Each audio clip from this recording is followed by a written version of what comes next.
Hello, you're on the Ruslan Belov channel, and today we'll discuss the situation in Ukraine as of April 27th, 2025. A lot has happened today, so let's get started. Well, let's move on to the Sumy direction. There are some interesting developments here.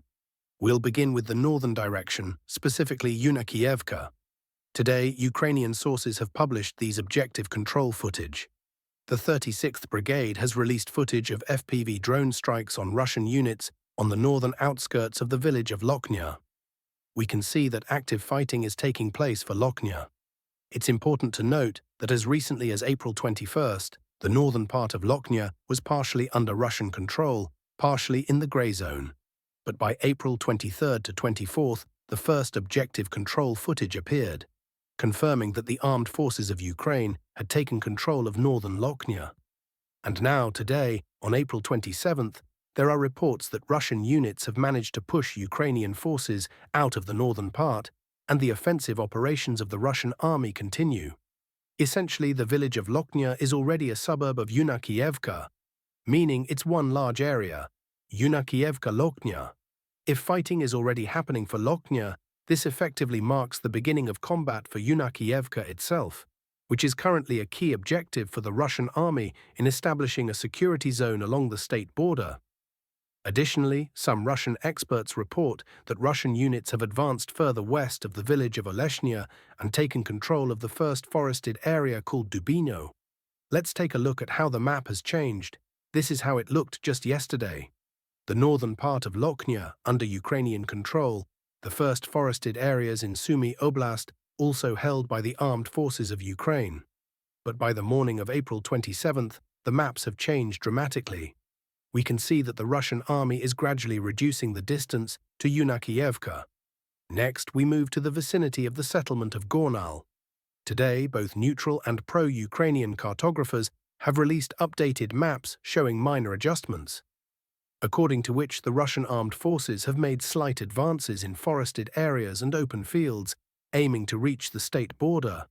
I should remind you that yesterday, the Russian Defense Ministry and Gerasimov announced the clearing of all settlements, a very important point, in Kursk Oblast. However, it appears that some forest belts and wooded areas may still be under partial control of Ukrainian forces. Now, let's move to the Belgorod sector of the front. Here, too, Ukrainian units are being pushed back from Russian territory. Russian forces are gradually attacking, restoring control over certain sections of the front. There's also a large amount of objective control footage from this sector, showing FAB strikes, artillery strikes on Ukrainian positions, temporary deployment points located along forested areas near the state border. We can see that Ukrainian positions are being systematically destroyed, possibly those that Russian units will soon assault in this sector. I should remind you that, as of yesterday, the Kursk troop grouping has officially begun operations on the Sumy direction, as reported by the Russian Defense Ministry. Finally, we move to the Kupiansk sector. There's increased activity in the Siversk direction. Over the past day, several objective control videos have been published showing TOS-1A Solntsepyok thermobaric strikes on forward Ukrainian positions in the Serebryansky forestry area. In general, since the beginning of April, dozens of objective control videos have been released, indicating that the Russian army is heavily focused on this Serebryansky forestry area, likely aiming to advance toward the settlements of Hrihorivka and Serebryanka from the north, possibly with the goal of further crossing the Siversky Donets River. In this footage, we can see artillery strikes on the easternmost outskirts of the settlement of Hrihorivka. This settlement may soon be stormed by the Russian army from the direction of Belohorivka. Next, we move to the Kostiantynivka sector of the front, where a large number of geolocations are constantly being reported, including flag-marked icons. We'll start with the Chasiv Yar sector. Today, possibly for the first time in a long while, initial reports have emerged, suggesting that the Russian army is on the verge of clearing the central part of Chasiv Yar, as well as fully securing the southern and southeastern parts. Pro-Russian sources are proposing significant map adjustments today, though without confirmation from neutral or pro-Ukrainian sources or geolocations. But the information is still quite interesting. We'll closely monitor developments in this sector. I should remind you that if today's reports from pro-Russian sources are accurate, there is a very high chance that the Russian army will fully capture Chasiv Yar before May 9th. Essentially, only a few neighborhoods remain: the Shevchenko district, workshop number 2, and Zemlyanki, which are in low-lying areas relative to the positions currently held by Russian forces. Once the center of Chasiv Yar is cleared, the pace of the offensive will undoubtedly increase. To reiterate, based on recent reports, there is a high probability that by May 9th, the Russian army will control at least 80% of Chasiv Yar, possibly enough for the Russian Defense Ministry to declare another settlement cleared. Moving to the Siversk-Donetsk-Donbass axis, some cartographers note Russian advances in the southern part. This information was initially published by pro-Russian experts yesterday and has now been confirmed by neutral cartographers. According to the latest updates, Russian forces are intensively advancing along Road 05-19 and the railway in a northwestern and northern direction toward the settlements of Severna Delivka and Oleksandro Shultin. Next, we proceed to the Kleban-Beek sector, where fighting continues for the southern outskirts of Staro-Nikolaevka.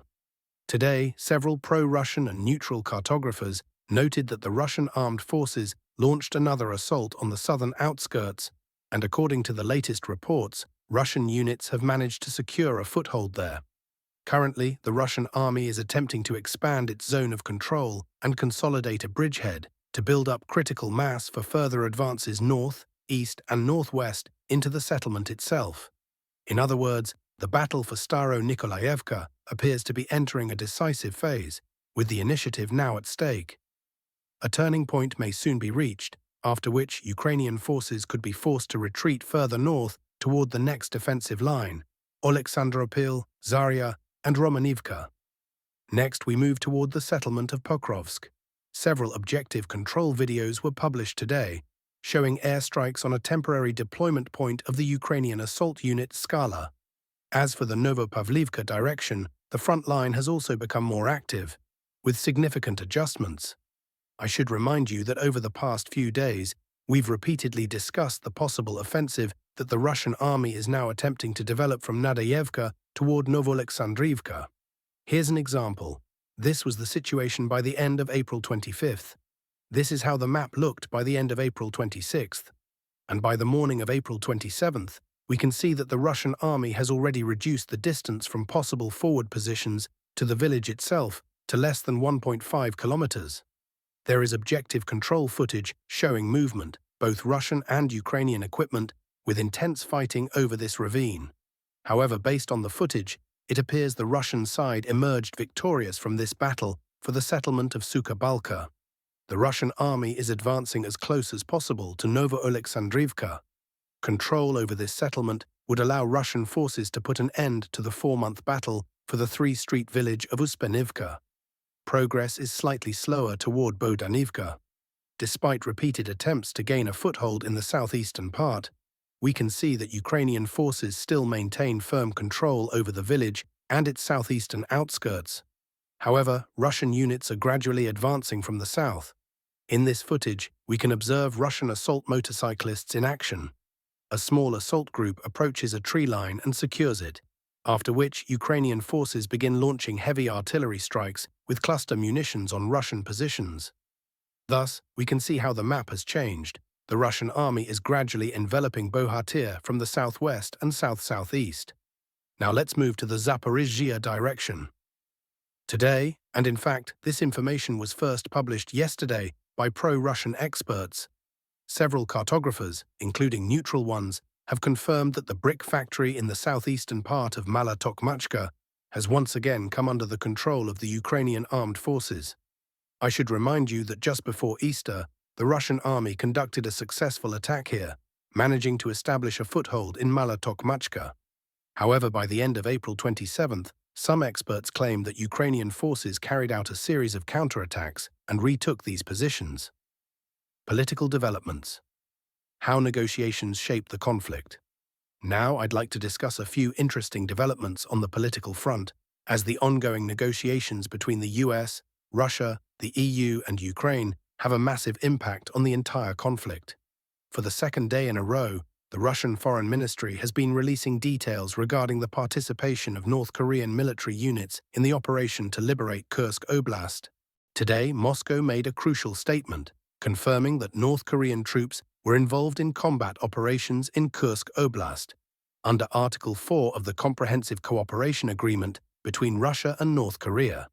Essentially, this clause provided full legal authority for Pyongyang's forces to engage in hostilities, a significant revelation. This is a major diplomatic and media victory for Russia.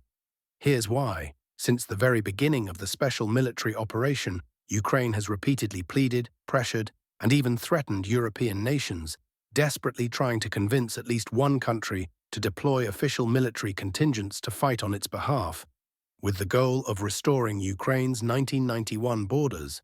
Yet after 3 years of war, not a single European or North American state has officially sent troops to confront Russia. Not one. Meanwhile, Russia has demonstrated that it has at least one ally willing to take that step. Closing remarks. That's all for today, friends. Thank you for watching. Subscribe to the channel, leave a like, and take care.